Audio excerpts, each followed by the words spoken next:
અચાનક મહેમાન આવે ત્યારે 5 જ મિનિટમાં તૈયાર કરી શકાય એવા પોટેટો ગાર્લિક બાઇટ્સ બનાવીએ. તો એના માટે 1 કપ ઝીણો રવો લઈશું. હવે પેનમાં તેલ મૂકી એમાં જીરું અને તીખા મરચાં ઉમેરીશું.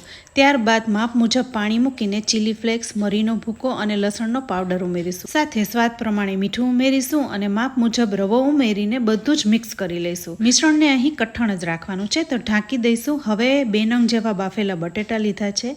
મિશ્રણને બાઉલમાં કાઢી એમાં બાફેલા બટેટા સાથે ચીઝ ક્યુબ ખમણી લઈશું અને થોડી કોથમરી પણ છાંટીશું. હવે બધું મિક્સ કરી લોટ બાંધી લઈશું. લોટ થોડો ઢીલો લાગે તો થોડો ચોખાનો લોટ ઉમેરવો. હવે થોડો લોટ હાથમાં લઈને આપણે લાંબા રોલ કરી લઈશું અને એક જ સરખા શેપમાં કટ કરી લઈશું. એકબીજા સાથે ચીપકે નહીં એટલા માટે કોર્નફ્લોર પણ છાંટીશું. તો આમાંથી અડધા બાઇટ્સ છે એ આપણે ફ્રીઝરમાં રાખવાના છે, જે 2 મહિના સુધી બગડશે નહીં. અને જ્યારે ભૂખ લાગે ત્યારે તમે બહાર કાઢીને તળી લો તો ફટાફટ તૈયાર થઈ જાય છે, જેથી ઘરમાં નાના મોટા બધાને મજા પડી જાય છે.